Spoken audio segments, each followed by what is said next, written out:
Welcome back to another episode of the Screen Addicts podcast. I'm one of your co-hosts, Screamin' Steven Sosa. And I am your other co-host, Chris. I am all treat, no trick, Viegas. Bullshit. You're a trick and a treat. Oh, thanks.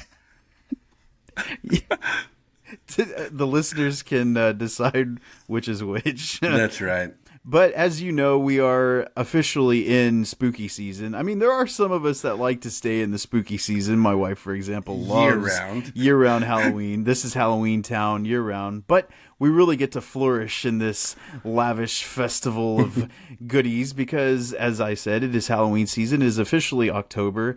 And Chris, you had the great idea of wanting to do not just 1 week of Halloween or horror-themed film topics and discussions. You wanted to do the whole month. So I was pleased as, blood punch to abide by this rule. I'm really excited. So, I mean, to tell the listeners why the inspiration for this.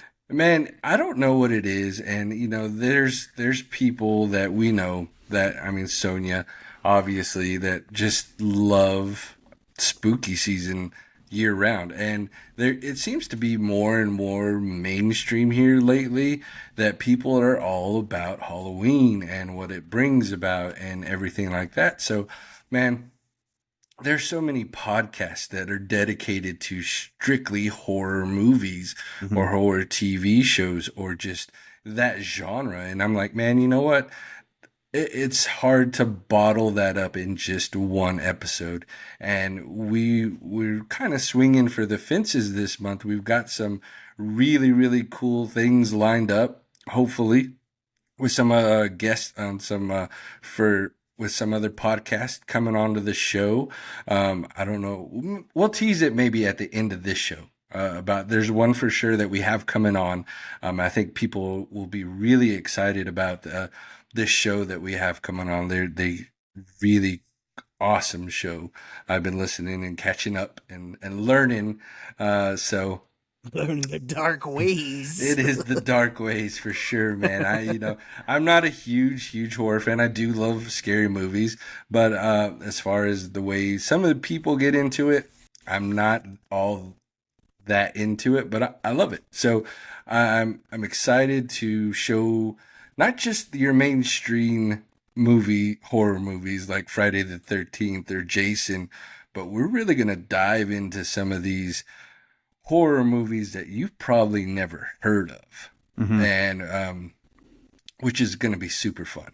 So it's going to get pretty grimy and gory. It really is. So be ready.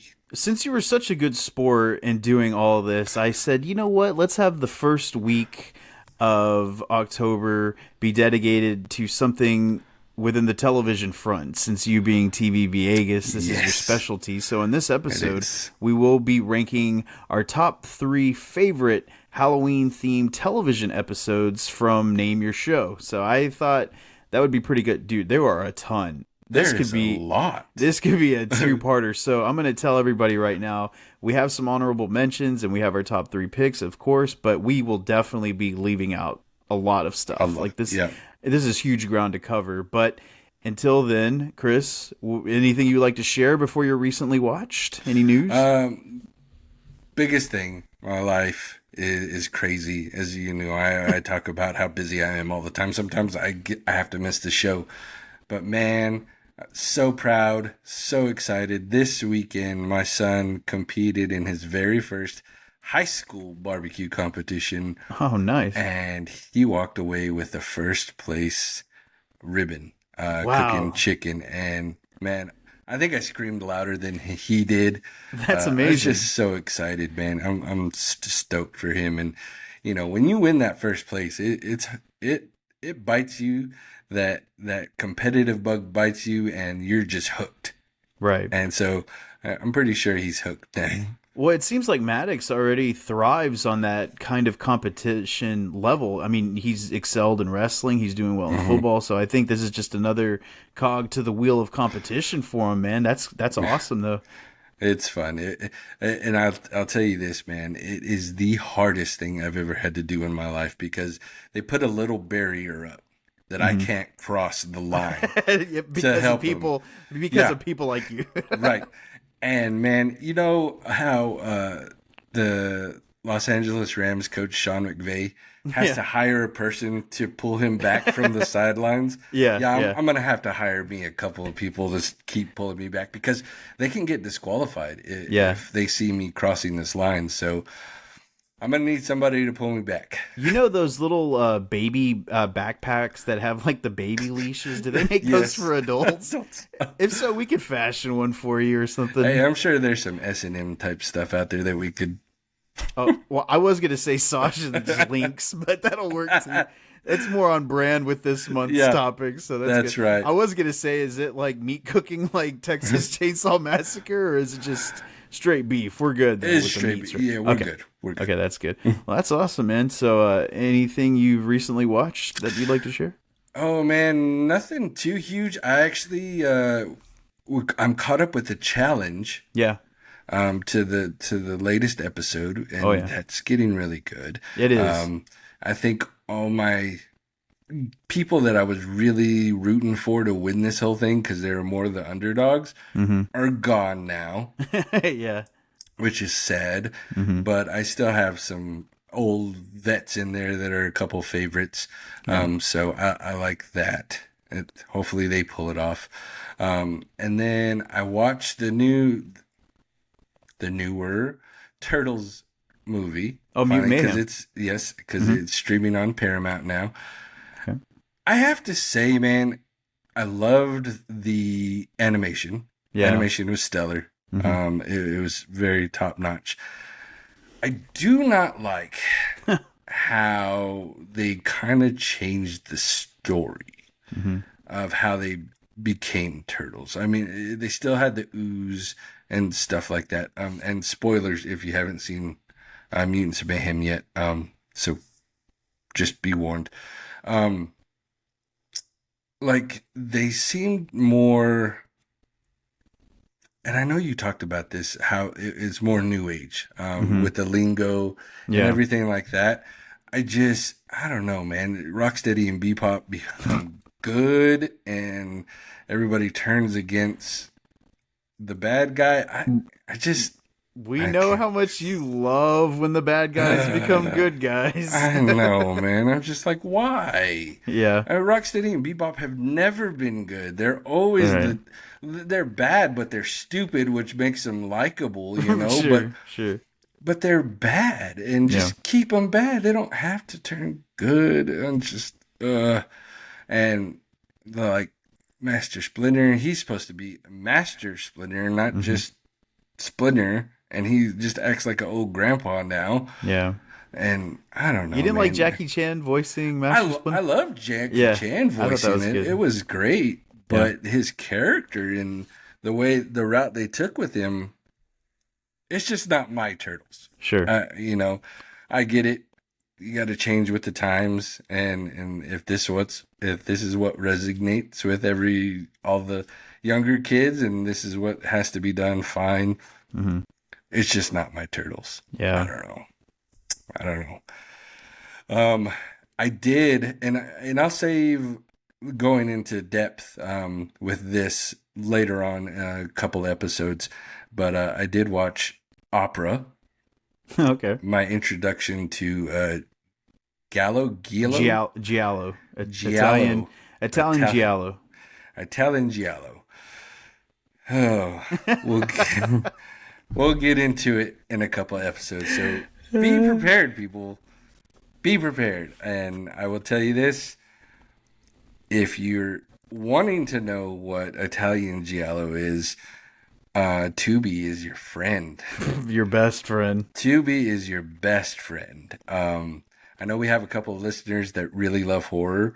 And so if you haven't seen any Giallo films, Tubi, they're free. Go watch them. And then come back here in a couple episodes and we're going to dive deep into it. I guarantee you. So... But as far as recently watched, man, that's about it. Sounds good. Survivor started. Did you watch Survivor? No. Nolan and Tasha started it without me, them jerks. How dare they? I know. What is going on here?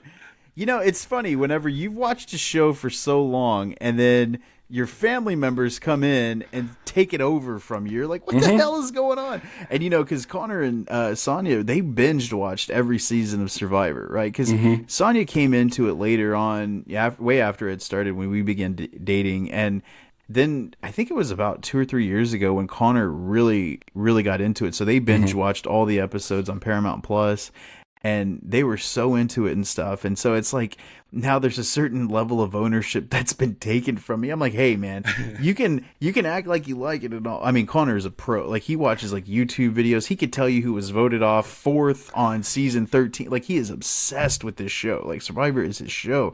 And so while I don't have the level of knowledge, I was like, I have been watching this since the beginning, and you threw that old Bane line at him, didn't you? Which one is that? Oh, you were the Born in Darkness. Yes. He's like, you merely adopted the darkness. I was born into it. I was born on the island with Jeff Probst.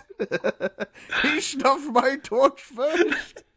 That's a terrible Bane impression. I was on the spot, but the point has been made. Okay, yes, that's what I was going for. But man, I just Connor. I told Connor too. I was like, dude, why don't you start like a YouTube channel or your own podcast covering the Survivor? I'm like, come on the Screen Addicts TikTok page, drop an episode review of yourself. We don't care. You can be a representative, our Survivor liaison. And absolutely, he I don't know, he just doesn't want to, but he just has such a wealth of knowledge of the show, which is great because he also loves the challenge now. It's funny because last week we were trying to figure out, because you said it comes on CBS, right? Like they aired on CBS. Okay, and that's on Thursday nights, right? Okay, so that's where we were confused. We came in the morning and we were going to watch Thursday morning, like 8 or 9 o'clock before he had to go to work. He's like, oh, let's watch the challenge. I was like, okay. I put it on. I was like, oh, wait, the challenge airs tonight, Thursday night, so it won't come out until tomorrow on Paramount Plus. So we were really bummed out about that because we're really into it. We're kind of rooting for Chris from Survivor. Of course, Connor's going for Survivor guy. And I feel bad for him, dude. I feel bad for Cassidy, too. While I didn't really care for Cassidy on Survivor, I'm like, I feel bad for her here. I'm like, man, they are just targeting these people. We love underdog stories. Right. That's why, man. That's exactly right. That's exactly what that is. And so we're pretty excited about Survivor being an hour and a half long, and we were kind of thinking, is that too long? Is it? Dude, it flew by. It always does. And we realized, like, well, when they do the 2-hour special episodes, those go by, it seems like faster than the regular 40-minute ones. So an hour and a half is nothing to us to watch Survivor. It's just more Survivor. So the only caveat to it is that I host trivia on Wednesday nights when it airs. So they have to wait for me to come home. And I do tell them, I'm like, look, if tonight's going to be busy, if we're going to have a big crowd, which we usually do, I won't be out of here until like 9:30, 10 o'clock. It ranges from there depending on how many teams show up. It's always so unpredictable how many teams are going to play. So I'm going, and then on Wednesday nights, I'm like, well, I'll get, because I don't want to rush the game. These people come out, they play, everybody's having a good time, so I'm not like trying to, question number 1, question number 2, can you repeat? No, hell no, not repeating anything, it's Survivor. No, I'm not like that. I still play a clean and partial game, so it drives them nuts. I'm sure that they have to wait for me. And I told them, I was like, well, y'all can watch it. I'll watch it, when I get home and upstairs and, or something, but they're always good about waiting for me, and I really appreciate that. Good family. Not to rub in the fact that they watched it without you. I'm sorry. I wasn't trying to like make that point. My bad. But it is pretty good that Survivor's back. It's still too early to pick favorites, so we'll have to flesh out those seasons. And I also watched on Peacock I forgot to talk about it last week. It just slipped my mind, but the premiere of The Continental, the John Wick prequel series came out. And there's only been 2 episodes released, and I'm under the impression that they're not making more than 3, maybe 4. It's just like a quick 3-part series run, and I guess that's okay. I don't know. But the first episode I thought was really good. I thought it was cool seeing a little bit of a backstory. Mel Gibson's related to Winston. I think he's his dad. He comes off as his father. And then the guy that was in Animal Kingdom, he's in this show. And it's crazy seeing him in it because I loved him in Animal Kingdom. He's on the shows, and he's Ben Robson. And The first episode I would have to say was really, really good. The second one, I can't say the same. It's almost like a complete flip. I was kind of bored. It was an hour and 15 minutes long, so I was like, okay, where are they going with this stuff? They could have trimmed out probably 30 minutes of this, and it would have been pretty fast-paced and a lot more, it would have had less bloating, basically. So I was like, okay, well, if the third episode is the finale episode, then maybe it'll end with things in place. Yeah, it'd have to, because that second episode was just such a polar opposite from the first, and I was kind of bored watching a lot of it too. So, but that it's interesting so far. It definitely has some great visual effects. It has some great stunt choreography, so that's always good. As far as the movie front, there's only really two that I wanted to share. One of them was this movie that we watched on Shudder called The Call. And it's not to be confused with the Halle Berry one, where she plays the call center operator that helps that person, the girl that was kidnapped. But this movie was called The Call, and it starred Tobin Bell, obviously, as Jigsaw. I mean, he wasn't Jigsaw in The Call, but it's obvious that Tobin Bell is Jigsaw, because that's pretty much what we all know him as. He's Jigsaw in everything that he does now. But it also stars, oh my goodness, I lost her. Elise from the Insidious franchise. Okay. Lin Shaye. Wow, how disrespectful of me on the horror Halloween month to not get Lin Shaye. This is your genre. Apparently not. But Lin Shaye, they play this married couple who are being tormented by these young kids, because these young kids, the girl says that Lin Shaye killed her sisters, so she got off free, wasn't prosecuted or anything, so they torment her, and then she has enough of it and kills herself. It's not really a spoiler, because this is what lays the groundwork for the movie. And then they go back, and Tobin Bell invites them to come into the house, and he says, look, there's a phone upstairs. If you answer the call, I will give each of you $100,000. So it ends up being this really weird supernatural type of story where they answer the call, the phone. It is, of course, a landline, because I guess this is the only way into another interdimension. And right. I don't know if it traps them in hell or their own personal hell. But when they answer the call, it's almost like they leave their body, and then they're in this other plane of existence, and so their worst nightmares come true. And so it was okay. Sonia explained some things to me that I guess I had fallen asleep or I wasn't paying attention to, because I was like, that movie was good movie. Yeah, I was like, this movie sucked. And I'm like, what? And then she was like, no, because so-and-so. I'm like, oh, okay, that makes sense. I must have fallen asleep. So after Sonia's corrections and, for my omissions, she made it a lot better than what I saw. So it was interesting. It's only like 80 minutes long. It's on AMC Plus. I also watched on Peacock Bordello of Blood, the second Tales from the Crypt movie, and I love Demon Knight. Demon Knight was the first Tales from the Crypt movie. I absolutely love Demon Knight. It's actually on Peacock right now, so if anybody wants to go watch it, it's there. And I'm like, I always watch Demon Knight. I love Demon Knight, but Bordello of Blood, I remember, had some bit of charm to it, I guess. It was funny. Dennis Miller's really funny. He's really snappy in it. Corey Feldman's in it. Erica Eleniak, who played Ellie Mae in the Beverly Hillbillies movie. She was in Under Siege. The cake scene. I'm sure you never forgot that. And never. And she was in Baywatch. So she plays this woman who hires Dennis Miller's character to find her brother, Corey Feldman, who is lost, and he gets lost in this bordello, but apparently this bordello is overrun by vampires. They enslave these young, horny teenagers and men and kill them, drain them, and that's kind of their whole gambit. So he goes and finds them, and Chris Sarandon, who's in Fright Night as Jerry Dandridge, great. We love Chris Sarandon. He's in Fright Night. He's the voice of Jack Skellington. He's in Child's Play, like a really iconic actor, Princess Bride. So he plays this reverend who kind of a super church who is kind of working to destroy these bordellos, but he's a really slimy guy. And honestly, man, I thought it was a lot better than I remembered. And Dennis Miller's funny, man. His one-liners were really good. I'm like, why is this? The movie has like 5% on Rotten Tomatoes. Ooh. I was like, damn, this is terrible. This was a clunker. I remember it flopped at the box office because there was supposed to be a third Tales from the Crypt movie. Nobody knows what it was or what it was going to be called, because they just didn't even bother to go into development, because Bordello of Blood was such a flop. So bad. And it is dumb, but I really enjoyed it. But the final thing that I wanted to share this week is I went back to the theater. I carved out some time, carved it out like a pumpkin, Chris. There you go. Some time to go to the theater, and I saw the fourth and final Expendables movie, and yes, it is called Expendables 4. I was kind of disappointed, man.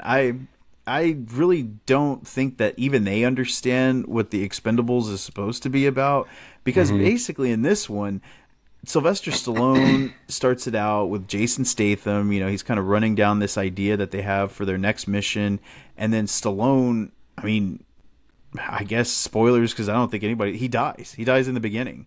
So I'm like, he moved to Tulsa. Right, yeah, it's hiding out in Tulsa. I'm like, I'm sorry, did they just kill Sylvester Stallone in an Expendables movie?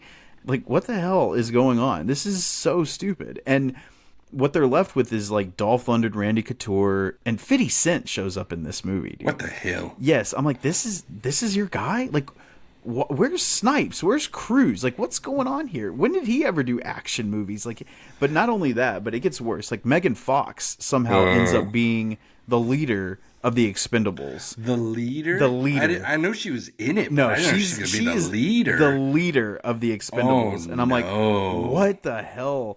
This is crazy. Nothing against, like, women leading. My thought was like, okay, where's Mila Jovovich? Where's Linda Hamilton? Where's Sigourney Weaver? Where's some of your, like, tough, badass action heroines from the heyday? Yeah. You know, but Megan Fox, like, what pedigree does she have to lead the Expendables? And so that's kind of the problem that the part 3 had. They were trying to bring in new people. They brought in like Ronda Rousey. They brought in what was that boxer that got beat up by Floyd Mayweather that one time? Not Victor Cruz. Victor Ortiz. Is it Victor Ortiz? No, that's an MMA guy. That is MMA. Oh yeah, that was way back. But so anyway, so it's like I'm like, this movie's supposed to be about the old guys.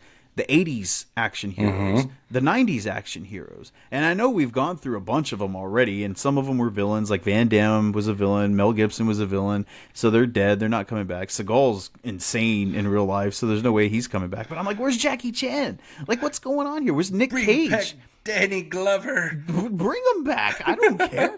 Like, where's Jackie Chan? Where's Nick Cage? Where's John Travolta? Those guys had good action movies, you know? And bring Christian Slater in there. I don't give a shit. He was in Broken Arrow, and it was awesome.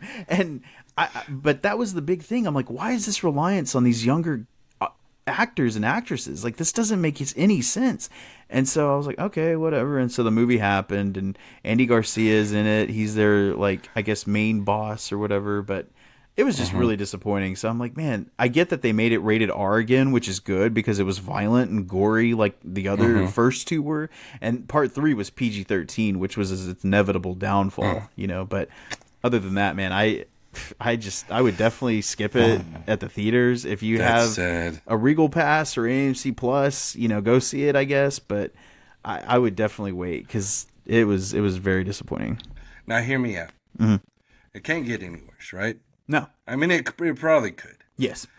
So, I'm just saying, I know an action hero that could lead the Expendables and bring it back to glory. Cam Gigande. Oh, damn it. You know, Cam Gigande actually would not be bad as far as, like, an expendable. You know, like, if they're casting not old, like 60-year-olds, but more like late 30, 40-year-olds, and yeah, I would give him a shot. I did start a movie that he was in. I took a picture of it and said it was your boy, but I never finished it. That's why it's not in my recently watched. But I'll finish it. You didn't finish it? No, I got sidetracked and I forgot I had it. It's called Till Death Do Us Part, and apparently it's about He's this. James Bond. He does look like it. He is in this tux, so I was like, oh, that figures. But it's some weird, like, Ready or Not type of cult where this woman is going to be marrying into this weird, bizarre cult that she didn't realize. And so she's like, oh, no. It's like on their wedding day. And she's like, oh, no. I'm leaving. Kind of like The Invitation last year. She's like, oh, no. I'm leaving. So she hides out in this cabin. But apparently she is special forces, so she knows how to fight. She knows she's like a survivalist. Of course she does. Of course. So the groomsmen, led by Cam Gigande, they're like, oh, no, honey. You've got to come back. You're in now. And she's like, well, try and make me. So they try to attack her, and she basically beats the shit out of all of them. Just kind Except of for Cam. Well, I think he's gonna die last. I haven't got that far, but yeah, man. So I guess other than that, it's just on to headlines. So the first headline that I have was, of course, we have to get it out of the way, that British actor Michael Gambon, Sir Michael Gambon, passed away. And what a career this guy's had. He's been in a lot of movies, and a lot of television series in his 40-plus career. But we might as well just go ahead and say it. He's universally known as Sir Albus Dumbledore. Is Dumbledore or Sir? Did I say Sir Albus Dumbledore? We'll go ahead and say it. Why not? I mean, if he's not, he deserves to be. He seems to be a knighted. Why wouldn't he, the professor of Hogwarts, not be knighted? But Dumbledore, and it's pretty sad. But I think in his case, like, he's a little older, so you hear that, and it's not as shocking. But plus, like, with Michael Gambon, he's been in a lot of movies, yes, but I mean, notoriety speaking for mainstream audiences, I don't think a lot of people would know him from like Layer Cake or something like that. It's all about Harry Potter. And it's sad because Richard Harris was the first Harry Potter, or the first Dumbledore in the Harry Potter series, and he passed away after the second one. So that was sad as it was, but then we had Gambon, and luckily he was able to finish the franchise. But he will be missed indeed. I figured we'd have to give him a shout out, of course. Absolutely. The second headline that I had was, and this is something that I'm really interested in getting your perspective on. Beyonce is releasing her Renaissance tour in theaters. Much similar to Travis Kelce's girlfriend, Taylor Swift, is releasing the Eras tour in theaters. Well, I think it's kind of like nice for fans who can't get tickets to save their lives to those shows to see that. It gives them an opportunity to see the concert. But dude, I would not. Can you imagine? My thought that I think is funny is, like, imagine some like couple, like an elderly couple or something, going to the movies, right? They're going to go see a movie at 5:00. The first showing of Eras is about to happen. These audience members, this isn't a typical type of film, right? You're not going to be sitting in there quiet, not on your phones. You're going to be loud. You're going to be screaming. It's a concert event, basically. And just like this Beyonce thing, it's a concert event. So they're actually encouraging you to be there, shouting, hollering, making a ruckus, singing along. Yeah. So it's going to be so loud in there. I just can imagine some older couple in the theater next to it, like, trying to watch something, and they're like, what the hell is that? Why is it so loud? Why is everybody screaming? So I'm probably not going to go to the theaters to see anything else while that's running, because, or at least in the times, because I think it's in the later in the evening and late afternoon when they're starting those showings of the Eras tour. I mean, yeah, I would rather have gone in person with my daughter, but tickets were pretty much non-existent. And I said, hey, it's either Taylor Swift or your wedding, so you have to choose. It took her a couple of days to make her decision, but she chose the wedding. So I don't know. What do you think about these concert movies? Like, do you think it's nice to give fans a chance to see it, or do you think it's just a distraction? To me, it's a distraction. Yeah. I mean, if you're going to release a concert movie, to me, don't do it in theaters. Mm-hmm. Do it at home. Yeah. Put it on streaming. To me, it's another way, obviously, another money grab. I'm sure it's going to make millions of dollars, because there are millions of people that couldn't afford those tickets, couldn't get to them, and see a concert on a big screen. It's, I mean, as close as you'll get to being there, actually, But I don't know. I think I'm just tired of hearing about Taylor Swift right now because of football and Kelsey, and I promised myself I would not feed into this on the Screen Addicts podcast. I mean, you can't. You have to. It's an inevitability, man. I know, but neither of them are on movies. Hey, so... I brought up the movie theater thing, which applies to the pod. You're the one talking about the Chiefs over here, man. No, you said Travis Kelce. Hey, let me tell you. Oh yeah, I did, my bad. But I will say one thing. I was like, I love football. I love watching football, and I love Taylor Swift. So you know what? I'm getting the best of both worlds on my TV screen, baby. Swifties. Oh man, I'm gonna get a jersey of Taylor Swift. I did see one funny meme where it was like, man, it's so nice of Taylor to be going back to all these stadiums. She's sold out to watch these football games.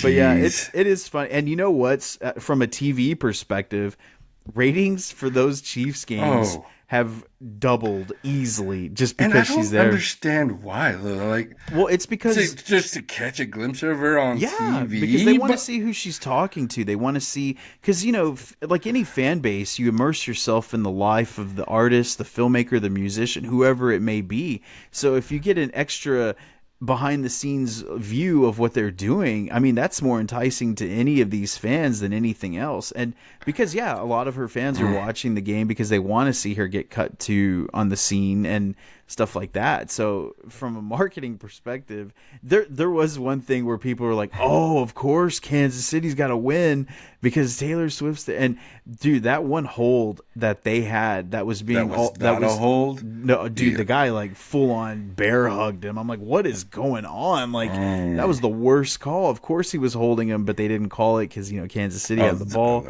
So now, of course, all the conspiracy theorists are flying out there.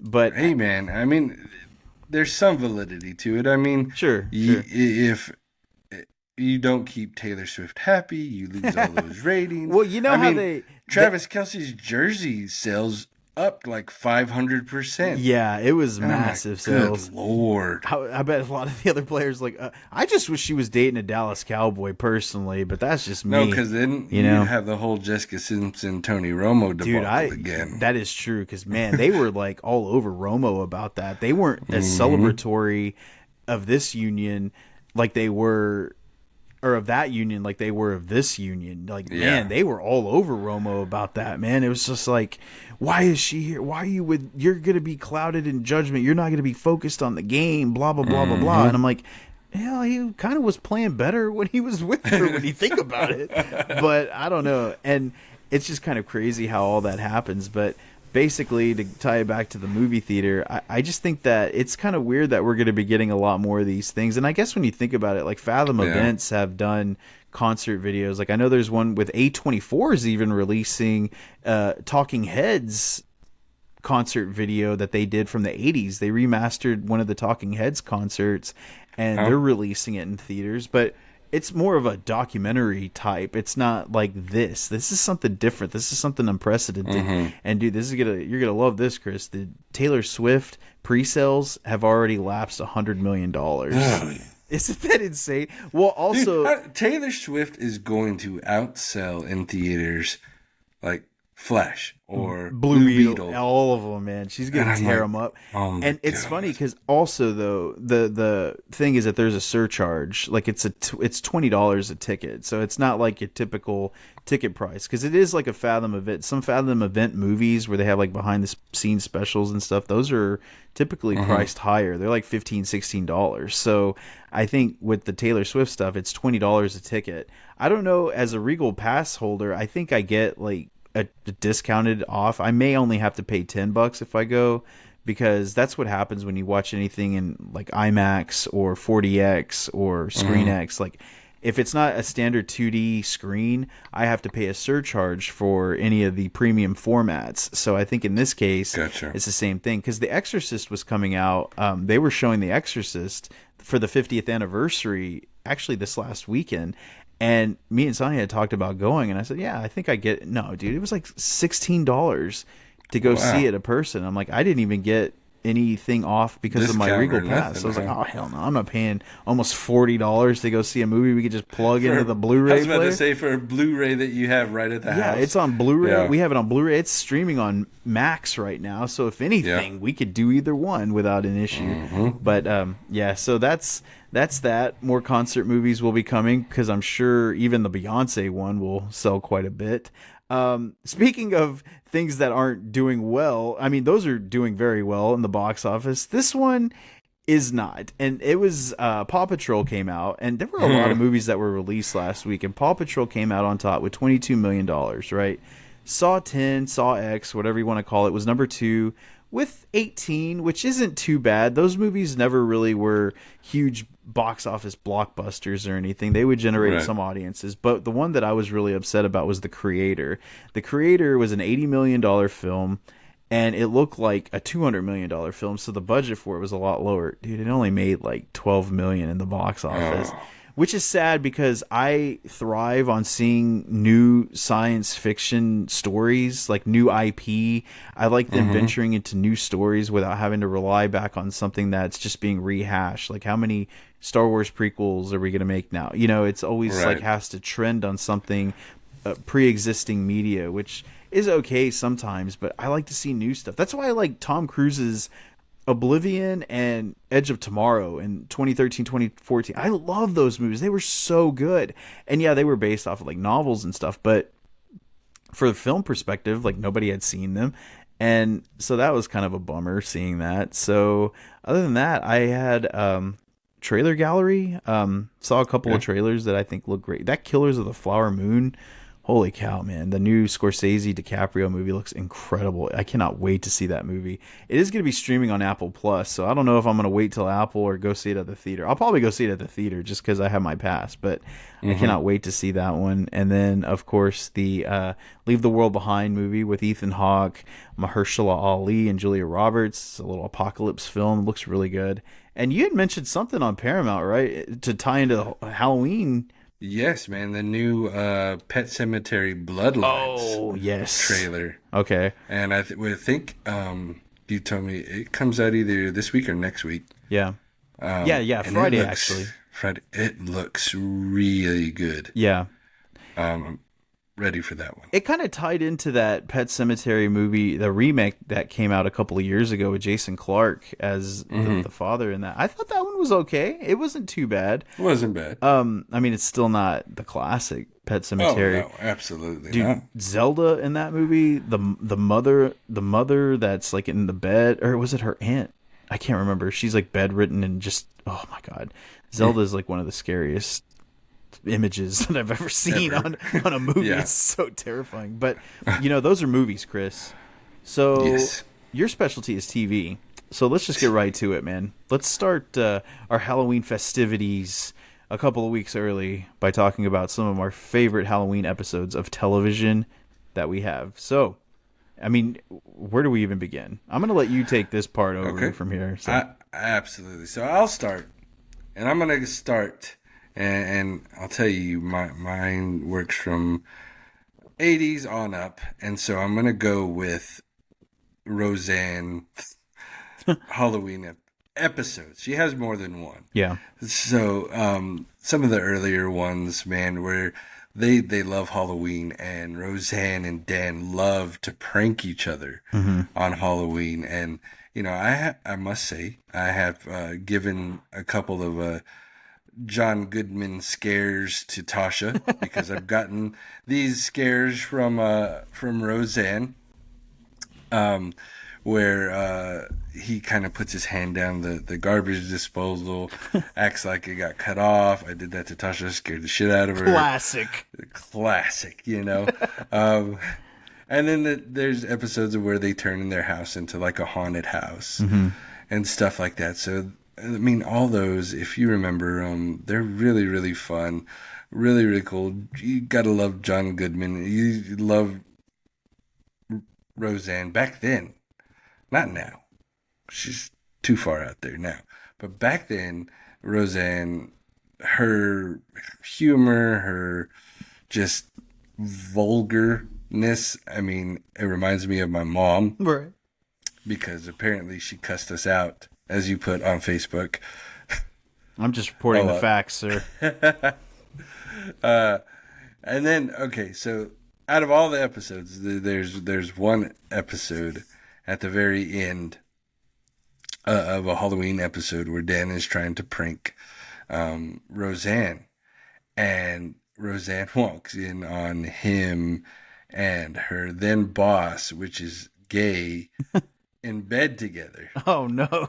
And it was hilarious. And Yeah. I just love those episodes, man. It brings me back to when I was young, and it was fun to watch those with mom and stuff like that. So that's my number 3 is the Roseanne Halloween episodes. Perfect. And this is also something like we're not mentioning stuff like Goosebumps or Tales from the Crypt or Are You Afraid of the Dark, like shows that really specialized in like scary stories. I mean, there are some horror series on my list, but yeah, I think it's pretty safe to say that any sitcom had a Halloween episode, because you have to run a 22 episode season and it always spills into the holidays. That's why you always get Halloween, Thanksgiving, Christmas episodes, New Year's episodes for these sitcoms. And some of them, man, they really stood the test of time. And yeah, Roseanne had some really good ones. That's pretty good.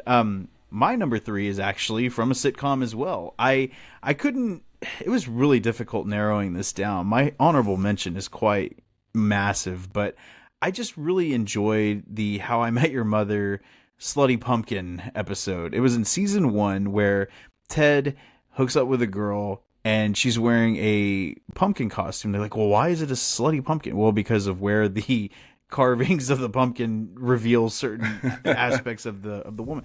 So the anatomy. So what ends up, it becomes a mystery because he never could find who the slutty pumpkin was. Well, it turns out to be that a couple of seasons later, it was revealed that it was Katie Holmes as the slutty pumpkin, which is great because, I mean, of course we love Katie Holmes. We're big Katie Holmes fans. And I almost put Dawson's Creek as my number 3 because they had a lot of really good Halloween episodes. Like the first one was the one where they have the seance and they pick up that crazy hitchhiker and her crazy boyfriend's like trying to break into the house and they're trying to scare Jen, and Jen's is very Scream inspired. And then, you know, they had the one Halloween episode where they go to Witch Island because Dawson wants to film a documentary on Witch Island, which was very Blair Witch. And it's just, there's so many good episodes in that. But yeah, my number 3 is definitely going to be How I Met Your Mother's Slutty Pumpkin series. It's like 2 episodes, I think. And in true Cinema Steve fashion, I see how you put 2 into 1 there. I think I put like 5. I don't know. It's so hard to narrow this down. I even told you when we were doing some research, I texted you, I was like, Chris, we could have a top 10 on this one, man. This is easy top 10. Like, I don't think, and sometimes that's what happens when we have certain topics that are so good that it casts such a large net of what we can pull in versus very nuanced topics where we're like, we're kind of scrambling and scratching to get to something here, but we'll get there. But it's just taking a little bit more effort. This one took hardly any effort whatsoever. It's taking more effort to omit our picks than anything else. But so absolutely, listeners, if you are like, hey, you didn't mention this, I can't believe you didn't mention this. It's not that we didn't want to. It's we narrowed it down to our favorites, and not saying it wasn't good, but this is our show. It's our picks. Right. I mean, that's always been what it is too. It's like, definitely don't use our picks as the main template for what is right and wrong for anything, because we've been off, we've been on. It just varies. That's what's so great about the Screen Addicts is like anybody can watch something and love it, and they just basically just share it. But I'll go ahead and swing to my number 2. My number 2 is from Supernatural, which, yes, you can argue that this show is like horror themed throughout, but there was one episode that was specific to Halloween, and it was a Halloween themed episode. Sam and Dean, they're trailing a demon that is a shapeshifter, and what this shapeshifter does, it's a huge fan of the Universal monsters, so it's shapeshifting into the Wolfman, into Frankenstein, and he ends up shape-shifting into Dracula. So they end up having to go and kill this knockoff version of Dracula. And the whole episode's black and white, just to add to that classic film feel. And it was and they've done other Halloween themed episodes, but this was like one that I always thought was so good. I thought the story was great. This guy's delivering a pizza, and me and Sonia quote this all the time. This guy's delivering a pizza to Dracula, and he's like, and Dracula's like, is there garlic on that pizza? And he's like, did you order garlic on the pizza? And the dragon was like, no. And he's like, then there's not. And I don't know why we always quote that. It just was so funny. And I absolutely love that episode. It is brilliant in how it was filmed. The black and white adds just more to it, which is ironic considering it's stripped of all of its color. And Sam and Dean just talk about Halloween throughout the whole episode and trick-or-treating and this and that. So that is definitely my number 2 is Supernatural's monster movie episode. Man, I have to admit, I have never sat down and watched Supernaturals. There's so many, man. If anybody even like decided to start it, you look at it and you're like, there's over 20 seasons of this show. Oh, wow. It is a daunting task. And to be completely honest with you, man, even we aren't caught up with it. We're about halfway through.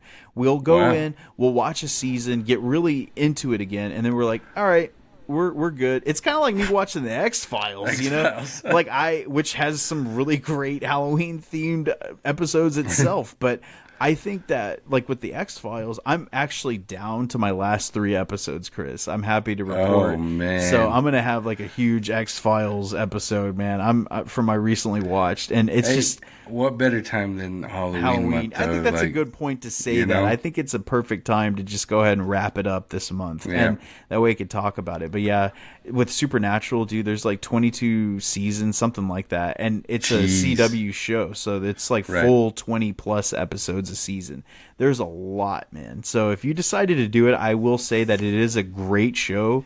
Sam and Dean are great. Jensen Ackles steals that show. I think that dude is so good. And his character's great in that. He looks a lot like me, so I can identify with him from that perspective. It's okay. You'll see it when you watch it. It's not a big deal. Is he the one that people are speculating is going to be the new Batman? I certainly am. I think I put that out there. I don't know, but I really hope so. Because what's funny is like he's voiced Jason Todd in Under the Red Hood, the animated version of that. He was Jason Todd. And then just recently in one of the newer animated films that's come out, he's Batman. So he's voicing Bruce Wayne in Batman. So I'm like thinking, are they trying to like audition him? Mold him? Yeah, like without auditioning him. And you know, it's funny because Kevin Conroy, the greatest Batman voice in history, he even said, he's like, you know, I don't look like Batman in real life. So I think that if anybody ever was hoping for that to happen, it wouldn't happen. So I'm thinking like, I hope they don't just keep Jensen as the voice because they like his voice for it. I hope they actually give him the next stepping stone because unlike Kevin Conroy, he has the physical look. He has everything, the charisma, just the physicality, because even in Supernatural, he's very physical in the show. And he's funny, too, man. I think he would be a great Batman Bruce Wayne, personally, if I was casting it. But, you were casting. That's just me. So what's your number 2, sir? All right, my number 2 is a little more recent. Okay. Well, I say more recent. It's more recent for me is only about a year. And guys, if you've been listening to the show at all, you know that I have just finished about a year ago watching every episode of The Big Bang Theory. And The Big Bang Theory has some funny Halloween episodes, man. They dress up as the Justice League pretty much every year because they love the Justice League. I don't know why. And the one episode that I want to talk about a little bit is when Raj is Aquaman. And he's not Jason Momoa Aquaman. Nope. He is riding a seahorse. Perfect. With a blonde wig. You're damn right. And he's pissed off about it. He wants to be Wonder Woman. And so when Penny comes in, she has a Wonder Woman costume, obviously drop dead gorgeous. And she's fighting with her then boyfriend, somebody that's not part of the main cast. And she's like, you know what? I'm done. I don't want to do this no more. And Raj steps right in front of her, and he's all like, so I hear there's an opening for Wonder Woman. Like, oh my gosh, dude. Yeah. Like, literally, that was a spit my drink out moment just because it was so funny. Yeah. And the way they're nerds, like kind of like we were in high school, man. And it was like, if we could ever talk each other into, because there's some of our friends in our friends group that were too cool for school, and that's fine. They would have never dressed up as the Justice League with us. But if we ever could, I believe that could have been us. I don't know, man. We talked our friends into doing an in sync lip sync battle in front of the whole school. I don't think there's much that some of our friends wouldn't do. Hey, in sync is different than putting on tights, my friend. Yeah, I guess that's true. That is true. We could do the Frank Miller version where we're all like bulked up. There you go. But I get what you're saying. They make those costumes that have the six pack. Yeah, the abs. Padded the abs. Muscle suits. But yeah, I get what you're saying. I think that with Big Bang Theory, I've seen a lot of clips from them as the Justice League, and because isn't Sheldon like the Flash or something? Like he likes to be the Flash. He's always always the Flash, and throughout the entire series, he's usually wearing a Flash shirt or a Green Lantern shirt, and so it's his character. That's who he loves. It's what he does, and I think there's one Halloween episode actually that somebody. I think it's Wallowitz tried to dress up as Flash too. Yeah. And he walked in the apartment dressed as Flash, and the facial expression that Sheldon gives him when he walks in is funny. That's what the actor that plays Sheldon. What is his name? Jim Parsons. Dude, he is like amazing actor when it just comes to non-vocal stuff, like just his facial expressions, his line delivery. Sometimes it's just so spot on with that Sheldon character that it's hard to see him in other things. Yeah, you know, I think there was a recent mini series or something that he played like a lawyer or something, and I'm like, nope. Yeah, right. Nope. Don't want it. Can't see it. So. But that's my number 2 pick, man. Sounds good. Big Bang Theory. All right. So, do you have any honorable mentions you would like to share before the number ones? Oh, my honorable mention is one that encapsulates the last 30 years. Okay. And it is The Simpsons Treehouse of Horror. That's the only one you need, man.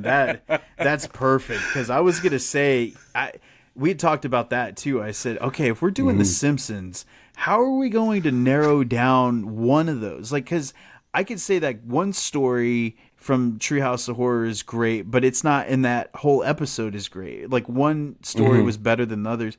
Like, The Shinning. I love The Shinning. It's like my favorite one. And it's like so early on, and they still do it every single year. And it's amazing that they do that. And it's so funny, and I'm like, how did they get away with this episode? It's because they predict the future. That is true. They predict that they'll never get fined by the FCC, and they can keep doing it.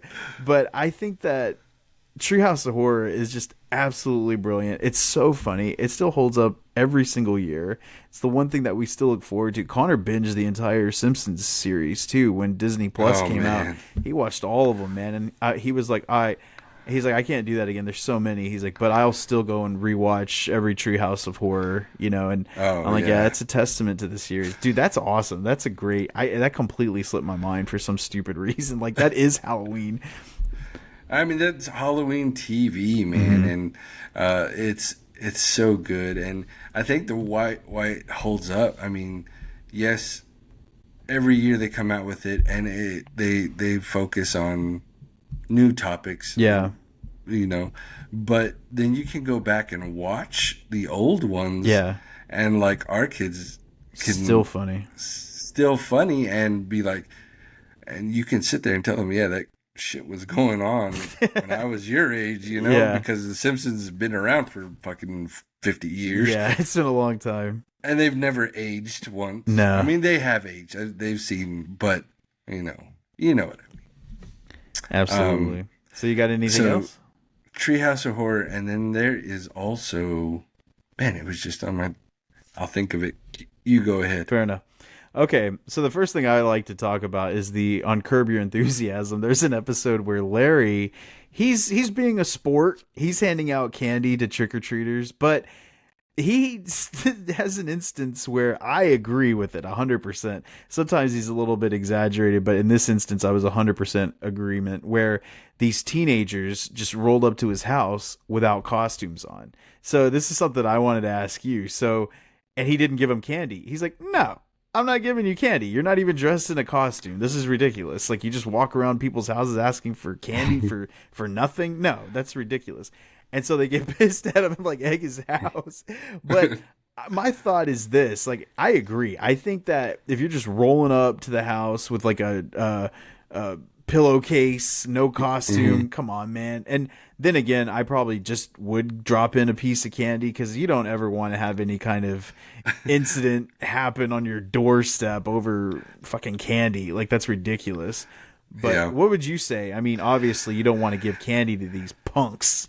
You know, I'm with you 100% on this. Like, I'm like, no, man, this is one. It's for little kids. To me, like, once you hit a certain age, trick or treating's over for you, especially if you don't want to dress up. Right. You know, I get that.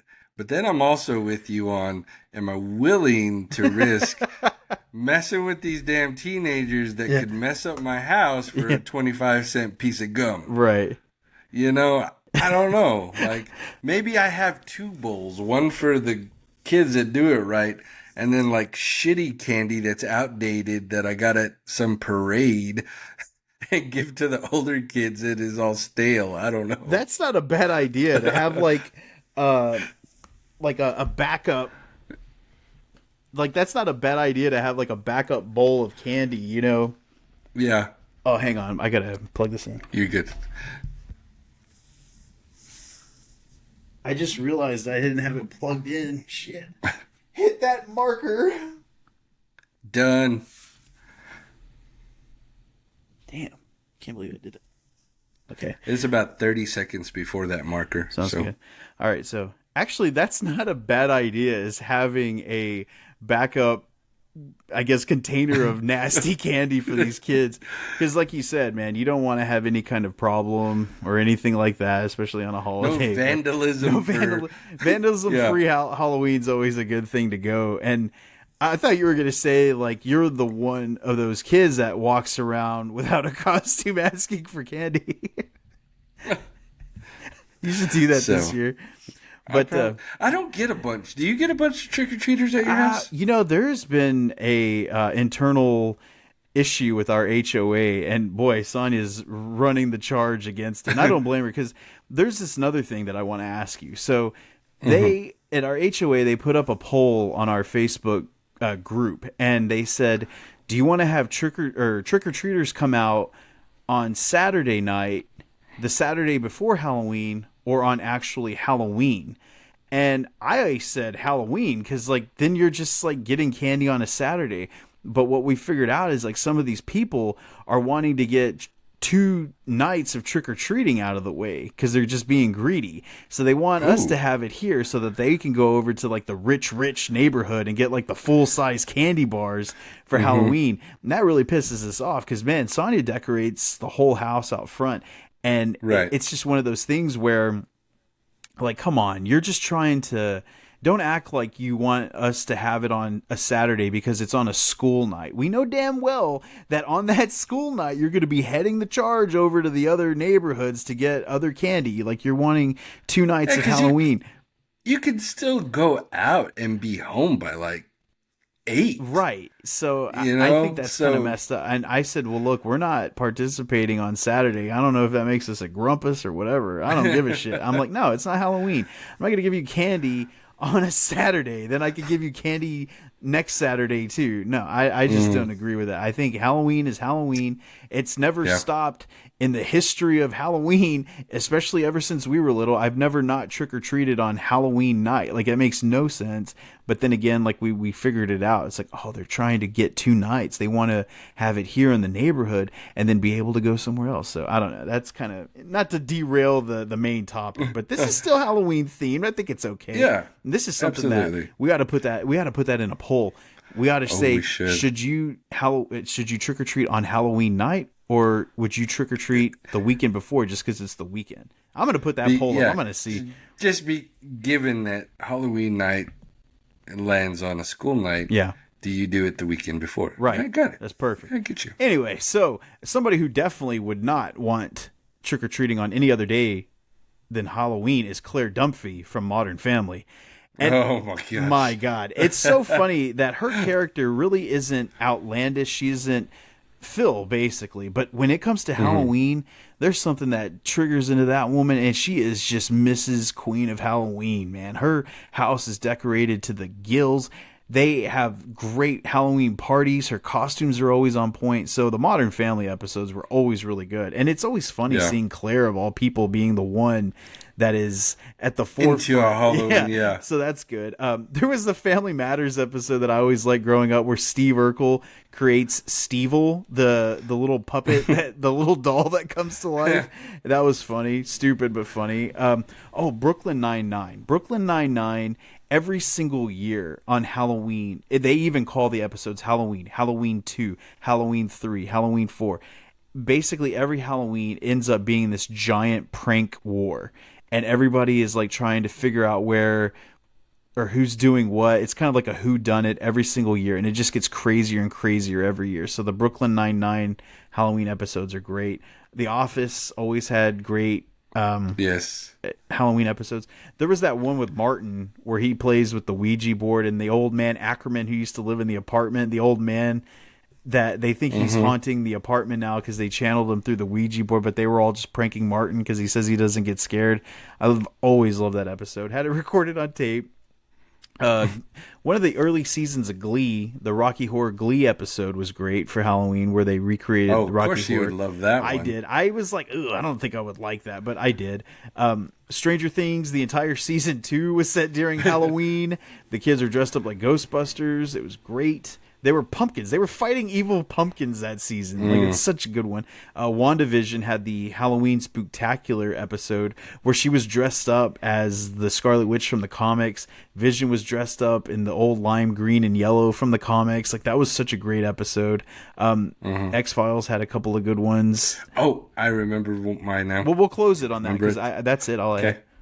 Dude, The Community. Oh, shit. Halloween. That's right. Yes. How can I forget those? Oh man, this specific one that I love is the zombie apocalypse. Yes, that's right. Damn, that was a good one. It is, dude. I love. We don't talk about Community. We really don't. I think. And my ex is on there, Allison Brie, and I feel like maybe that's why it's too hard to talk about. Our experience together.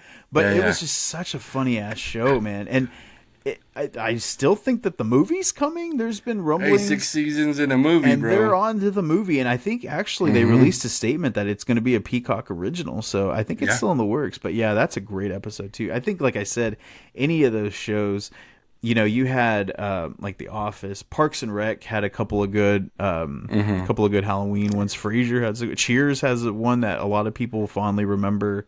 I don't know. Like I said, man, there's so many, and we haven't even talked about our top 2 yet. So I'm gonna go ahead and talk about mine because I like yours. You've had some damn good number ones lately, man. So I'm gonna close this out. My number one is much similar to Supernatural. It's Buffy the Vampire Slayer's first Halloween episode. There's been a couple throughout the whole series where, for example, there's one in season 4, I believe, where Buffy and the gang, the Scoobs, they go to this house, like this old mansion, right? And it turns out that it's actually a haunted house inhabited by demons. So of course they've got to kill them off. But the one that I liked was the one, I believe it was in the first season, where there's a demon that causes everyone who is wearing their costume become their costume. So whatever your costume you're wearing, you actually become like a character version of that costume. Some are good, some are bad, and they're trying to figure out what's going on. How are we doing that? Or like, why are you acting like? But they're still in character for their costume. And Buffy, for some reason, decides, I want to be a princess. So she's like a lovely princess throughout the whole episode. And they're like, what's wrong with it? We can't figure anything out. Dude, it's so brilliant. It was such a great episode. It's so funny. It's my all-time favorite Halloween episode of anything. It's just the idea of that, because it makes you think, like, that's such a great concept. It's like, why we dress up in these characters because we love these characters. So why wouldn't we want to be these characters? Dude, I've been Batman like 20 times in my life. Like, that's telling you something. Like, of course I would want to be Batman. So the next closest thing that could ever possibly happen is Halloween. Much like this episode, I was like, that is a brilliant idea of having whatever costume you are, you become that character until they find the demon. Then everybody's like back to normal, you know? But that was definitely my favorite, is from Buffy. You know, I tried to do the Buffy rewatch. I do remember this episode. It's hilarious. And, you know, I know you're still mad at me. I still haven't finished it. Yeah. I just don't want to talk about off. But that episode, it was great, man. Yeah. Like you said, the concept from it, I don't think we've ever had anything else like it since then. Not like that. Which, you know, that says a lot. That says a lot, because it's maybe they can't pull it off anymore. Well, you know, I think shows like something like Charmed, like I've never watched Charmed, but I'm pretty sure Charmed would have some stellar Halloween episodes. You know what I mean? It just seems like it would. And it would work well. Yeah. I think I've seen a couple. Yeah. And it just falls in line with the show. Right. Yes, it's Halloween, but it's just more like a regular episode. Yeah. In those shows type of, but you know, when it's something like Buffy, to where that show, that's just the way it goes, but a Halloween episode stands out amongst a show that's like that genre, like that says a lot about that episode. That is true. You know? Because there were some like that. There were some that were really scary too. Like, and definitely those, they do stand out inside of the genre of it. But yeah, so I think yours is probably a little bit in a different direction than mine. So take it away, sir. Tiny bit. And, you know, I always get a lot of flack because there's a huge following, a huge love for Friends. Yeah. And there's also a bunch of people that do not like Friends, but to them, I say, poop on you. And my favorite Halloween episode of any TV show ever is the Friends Halloween party. Yeah. Where Ross dresses as a potato and has antenna. And he's Sputnik, and nobody gets it. Ross came as Duty. Dude, that is a fantastic pick. That is one of the funniest episodes. Oh, man. And there's so much in that episode, too, that happens that is absolutely hilarious. I'm sorry, go ahead. I'm just so excited about it. And, you know, so Chandler dresses up as a bunny. A pink bunny. because Monica gets him the wrong costume. Right. And he got the wrong costume, but he still wears it. Yeah. And then Joey dresses up as him. Yeah. And, dude, Courtney Cox is Catwoman. Gorgeous. Yeah. And then you got Phoebe as Supergirl. Yeah. Gorgeous. Yes. And then Rachel is somebody that is not going to be able to fit in her dress anymore, so she's going to wear it. Well, wasn't she trying to seduce Tate Donovan, too? Like, she didn't want to wear something that wasn't going to show off. I don't remember. No, it's because she was pregnant. Oh, that's right. And she was like, I'm not going to be able to fit in this in a couple months, so I'm going to wear it. Yeah. So that was her costume. Yeah. And then, of course, you have Ross as Duty or Sputnik.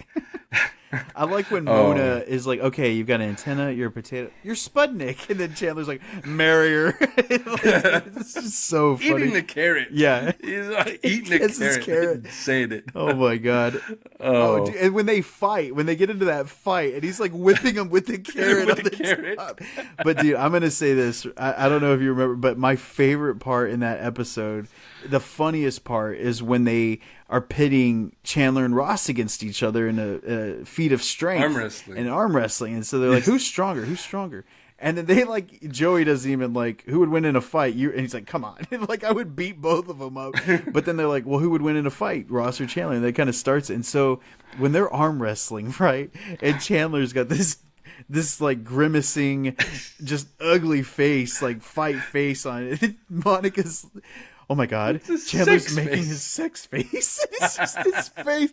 Oh my God! This is the funniest thing. But man, I know that there's a lot of fallback on, particularly Ross. Like Ross's character has gotten a lot of negative, because I mean the guy is kind of an asshole when you think about it. You're like, dang, he did cheat on Rachel, he did make her feel bad, he did gaslight her a lot. Like Ross wasn't the best character for sure, and there is a lot of things in it that again, it's a 90s sitcom, like you're not expecting it to hold up like you would back then, but it's still funny, man. If you can still have a sense of humor about a lot of stuff, it's still hilarious, and that episode is a prime candidate of it. And I think Friends, I'll go ahead and say, dude, I love Friends. I don't give a shit. I've seen that show so many times. Absolutely. You've seen it so many times. We still have to battle it out in that Friends trivia game that I got. Will I get my ass kicked? Probably, but I'll whip you with my carrot like Tim. But still, it's just like one of those things. It's a funny show. I've seen it so many times. We grew up watching it, and my mom and I watched it, so that's another show we shared together, and it's so fun. I'm in the camp that loves it, and I could watch it again. I could watch the syndicated episodes without a problem. Oh, yeah. But that... Dude, oh, go ahead. It's so funny. Like, I'll rewatch it now, and I still rewatch it, and I will still laugh as hard now as I did the very first time watching it. Absolutely. And I think with that show too, they were really great about the holiday themed episodes. The Halloween episodes were great. The Thanksgiving episodes. The Thanksgiving episodes in that show are probably better than the Halloween or the Christmas ones, because not a lot of shows specialized in Thanksgiving the way that Friends did. There was always some kind of culminating event that transpired in every Thanksgiving episode. And and when they bring in Brad Pitt for the Thanksgiving episode, oh my God, that was so funny. I mean, it doesn't play as well as it did back then. He's like, I hate Rachel Green. Yeah, no shit you do. But and then when Chandler's I guess Chandler in the Box wasn't part of Thanksgiving, or was it? I think it was. Yeah. So it's like, man, that was funny too. But like Friends had the holiday themed episodes down pat. Like when we do Thanksgiving TV or Christmas TV, I won't be shocked at all if Friends makes the top one in both of those for you. And I'm just remembering now, in this Halloween episode, there's a big name actor that's a guest in this one as well, and Sean Penn. Yes, of course. There was so much going on. I completely forgot that Sean Penn was in that, because he's dating Ursula, right? Yes. And he's like hitting on Phoebe. He's like, "Oh God, I just grabbed my sister, or I just grabbed my girlfriend's sister's ass." But yeah, and he's dressed up as the solar system. Yeah, you think Ross would have liked that costume, right? But yeah, that was crazy too, seeing Sean Penn in that. So I mean, man, but Friends at that point, they were like number one on TV. Like they were getting all the big stars at that point. They wanted and okay, I know this is off topic of Halloween and stuff, but who would you say is the best guest that they ever had on the show ever? Oh my God. I mean, I think like as far as storyline arc, I mean, Tom Selleck became almost like a regular at certain points. Like, I think his reoccurring character as Richard was important to the series in multiple cases, but I wouldn't say I think he was the most important celebrity that they got in as a guest star. Yeah. But I think my favorite, oh my God, man, that is the Super Bowl episode alone had Julia Roberts, Van Damme. Like, Van Damme. I don't know. Who would you say? I would probably have to say my favorite one would be Bruce Willis. Yeah. And I like the route they took with him, and then his, like, because he was on for like 3 or 4 episodes, and the way they finally just ended his story, it was great. He was all crying and muscled out and stuff. Yeah, that was pretty good. That was a different side of Bruce Willis that a lot of people didn't see. Well, they did just back in Moonlighting when he actually did comedy, but once he was in Die Hard, that's all you saw from Bruce Willis. He was action hero. Put him in Expendables. Well, he was in the first two. Oh, he was? Yeah. I haven't seen him. What? You've never seen the Expendable? Oh my God, this is a whole other issue that we're gonna have to tackle. But yeah, that is a crowning achievement for Friends, is getting Mr. John McClane. But yeah, man. So I guess that's it. We're gonna continue watching new stuff, and hopefully we'll find some more Halloween themed television episodes in the future. Absolutely, guys. Thank you so much. Again, there were so many we probably didn't mention, and if you want to mention them, if you want us to just talk about it, we can talk about it on our socials, and I'll give you those links here in a minute. But since you are here listening to us, go ahead and hit subscribe so you know exactly when all of our episodes drop, especially these coming up. I promise you're not going to want to miss them. There's going to be some really good stuff. So hit subscribe. Make sure you are tuned in to us. Then also go ahead and leave us a review, because reviews help us get seen in the podcast world and helps us push more content out. The more that we're seeing people download, the more it hypes us up to create and be here weekly for you guys all the time. So make sure you can do that. And then go over to our social media networks, whether it's Facebook, Instagram, X, TikTok. We're all on there. Just search the Screen Addicts Podcast. Look for our cover art. And that, I guarantee you, is us. And then go back to Facebook, and there is a group there. It's a private group, so make sure you request to be a part of it. It is called the Screen Addicts Fanatics, and we'd love for you to be one of our fanatics. That page right there is where we're most active, dropping trailers and movie news and TV news and memes and all the things. It is such a fun group to be a part of. There's a lot of people that are pretty active on there all the time, and it is just fun. So go be one of our fanatics. It would be great. We'd love to have you. And then also, if you ever have any questions for us, want to be a guest on the show or anything, you can always email us as well at screenaddictspodcast@gmail.com. And a couple weeks ago, we did the mailbag episode, and the more questions we get, the sooner we can do those episodes. We love interacting with all of our listeners, so make sure you drop us something, because it's great to hear from our audience. Steven, unless that's it. I do have some points to make. First of all, I would like to thank our listeners, because we had a bizarre surge of downloads in the last week, like more than usual, and that was great. So however you guys are listening or sharing or word of mouth, whatever it may be, we truly appreciate you getting the show out there, man, because it's just great. Like I said, we love doing the show anyway, but more people that listen, that's always great for us. And also, I wanted to plug a guest spot that I did on the Podstalgic show. I was invited by a long-running friend of ours named Peter, who is the host of Podstalgic, and we covered the 30th anniversary of Only the Strong, the Brazilian capoeira martial arts movie starring the Iron Chef himself, Mark Dacascos, and It's a great movie. It's on YouTube if you want to watch it for free, so you can go watch it and then listen to that review. It was a lot of fun doing that.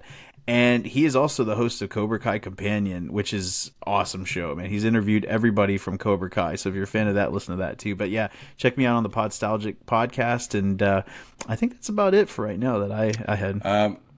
And I do want to say, because I teased this earlier, our guests that are coming on, it is a show that Steven had found. These two... if you're not familiar with them, Steven, you know what? You found the show. I'll let you kind of plug them. Oh, yeah. I mean, we can talk about them late, because it's not for a couple more weeks. So we're going to get some confirmation on those. And but the show is called the Death Body Bathtub, and they review horror movies, and they get into some pretty gruesome details. Chris, we're probably going to scare you, man. I'm just going to let you know right now. I have to watch Disney after the episode's over, so it's going to be pretty intense. So we're looking forward to it. We're going to be guested by next week. A good friend of mine, Erica, is going to be coming on, and Erica is. We're going to run some sound tests with her this week to make sure that it's all optimal to the highest quality for our listeners. But because she has a lot to say, she's plugged in. She does a bunch of these horror conventions. Yeah. She goes to them. So, you know, if anybody is really plugged into the horror genre and this and that, it is your friend Erica. Yeah. I'm super excited to have her on. Yeah. And let's hope everything works out. And it's going to be exciting. Yeah. So I mean, we got some stuff coming up. We're also waiting on a couple of confirmations that we'll share later on. And that's looking good, man. I like that you were really inspired again for the month of October, Chris. It's my favorite Halloween. It's my favorite holiday, favorite month. So I'm ready to go, man. It's going to be fun, guys. So stay tuned. But for tonight, good night. Adios, amigos.